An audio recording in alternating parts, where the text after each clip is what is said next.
Welcome back. In our last video, I showed how being just a little bit handy with various projects and skills can, I think, really save you a lot of money. So today, I am putting that same idea to work by taking on one of the plan projects I mentioned. Building a simple set of garage shelves that get everything off the floor and finally give us a little more room to move around and make the overall garage space feel less cluttered and more open. I think there's a lot to be said for how an organized space can make you feel psychologically, and the garage has kind of been weighing on me for a while. Key things here. This project has no fancy tools. There's no complicated joinery. There's just good, solid, functional storage that I think anyone can build in less than a weekend. In fact, my goal was to build these in just a few hours, and I did it. And to show you, I'm going to keep the total time that it took to build these, including the breaks that I took where I wasn't working on them, to show you that it can be done. Now, I've already done some mock-up work on the computer so that I have a kind of sense of what I wanted to do and what size everything should be. So let's head out to the garage and see what we're up against. Let's go.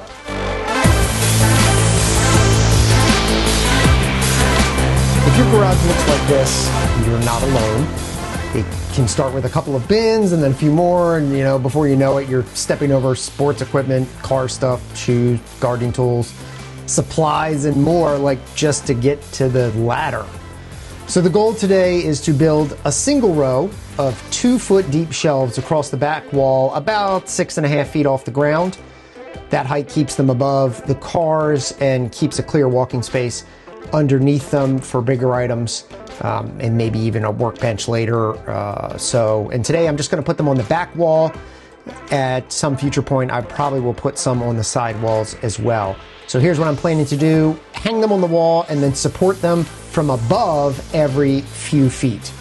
This project's built around just 2x4 framing and 1/2-inch plywood for the shelf surfaces. That and screws are my only supplies. You could use MDF, but I think plywood handles humidity better, since this is an area that doesn't have heating or air conditioning. All right, so the first thing I'm going to do here is actually put up a set of temporary support cleats that I will use to hold the shelves when I first put them up, since I'm doing this myself. I'm just making sure these are level, and to make sure they're level, I'm just using a laser level. As you can see here, you could do this in several different ways. You could make a few marks and then chalk a line, or just use a level itself. But I have a laser level, just makes it easy. I can set it up right where I want it and then screw in all my cleats here. The only tools you'll need to pull this off are a pencil, a tape measure, and a circular saw. And none of the cuts need to be super straight. Like, these shelves for me are just purely functional. There are a couple other things that can make the job easier to do and help ensure nice cuts, like a square and sawhorses. So what you see me doing here is laying out the top brace, okay? From here, this is what I'm gonna use to anchor the shelves to the top and keep them secure. So what I've already put onto the wall is a ledger that I'm gonna use to hang the shelving from temporarily, or rather sit the shelving on temporarily. I've cut a jack stud there that will hold the front end of it. And right now I am building my first shelf, which we can see is just 2 8-foot 2x4s and some shorter 2x4s cut to 21 inches each. Now, here we see my very first problem, in that my jack stud is too short. How is it? What? My shelf is clearly not level. And so I'm just gonna stare at it until I realize what I did. I measured to the bottom and not the top. I did. You're a dummy. Which in this case was measure to the bottom of my wall ledger rather than the top. So my jack stud is 3.5 inches short here. Now in this case, it's no big deal. I just cut a longer one like we see here, and I'll use that other piece later for something else. So I've got my first shelf now in place. I'm just screwing it right into the studs on the back, and then there's a stud on that side wall that's drywalled that I was able to also screw it into. And now I'm gonna go about building my second shelf, same exact process as I did the first time. I'm putting the screws in advance where each of the cross sections will go. I just measured out every 2 feet. That's where I've got the bracing, the cross sections in, is every 24 inches. And I just put some screws in there in advance, and now I've got it all screwed in, and those ledger boards can come off because we are good. I'm gonna measure now the length of what the braces up to the top supporting beam should be. And it worked out pretty well. They all ended up needing to be the same length, which is what you would expect. Obviously in a house that's about 30 years old, it could be different. And it's time for the weight hang test here, which it passed very well. The thing didn't budge at all. The only thing that got hurt in that demonstration was me by pulling a muscle. Now I'm gonna bring in the 1/2 inch sheathing that I'm going to use for the shelves here. I've got two sheets of plywood. I only ended up using one for this project. I bought some extra for when I do the rest of the shelves. So I've got these 2 sheets, and I'm gonna show how gracious I am right here by dropping one.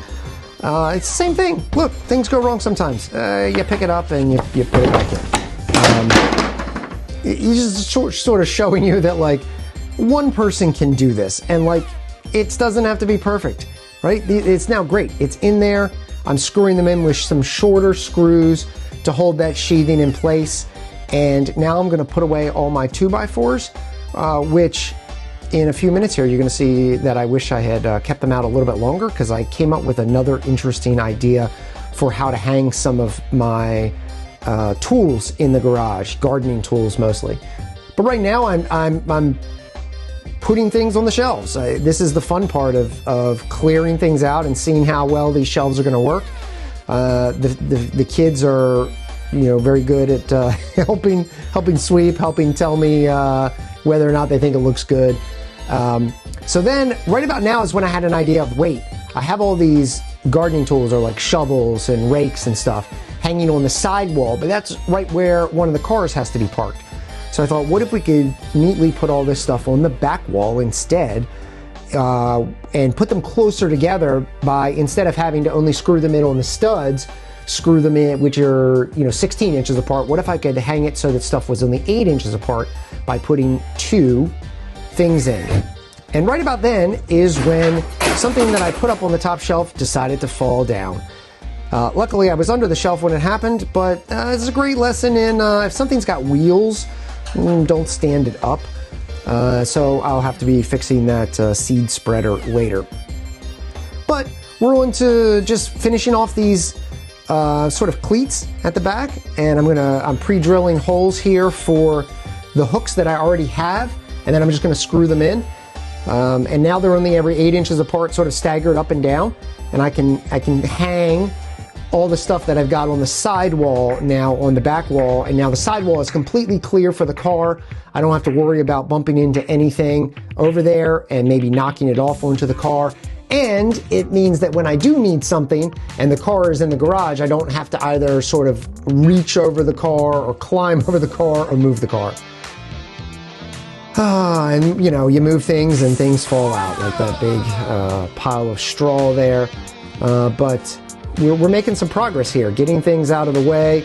The bikes now are over in the corner. I think I might decide to hang the bikes at some point. The only problem with hanging the bikes is if they're too high, the kids can't get them down when they want to ride them. So I want to make it so that it's accessible for them still to ride. So that's why they're still on the floor. But my preference would be to hang them from the ceiling, and then they're really out of the way. But again, that's kind of hard for the kids to handle. Now, a pro install for something like this, I think is probably $1,000 to maybe $1,800 to $2,000. My DIY cost was about $250 to $400, and that's mostly just the lumber and the screws. In this situation, I actually already had all the screws that I needed and all the 2x4s that I needed.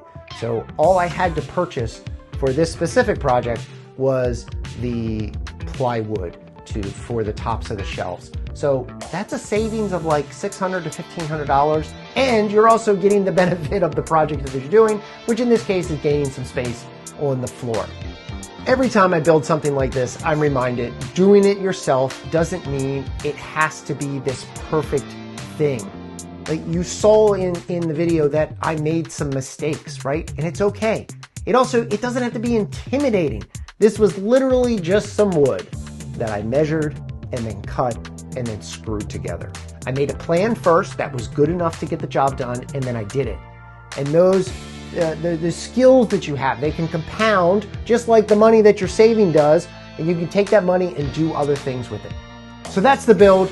I love the shelves. They've grown on me. I keep looking at them and enjoying them and appreciating the effort that it took to make them. I hope you enjoyed watching the project. If you found this useful, hit subscribe and keep building your way to a better setup. What's a great DIY space or money-saving project you've been meaning to take on? Let me know in the comments below.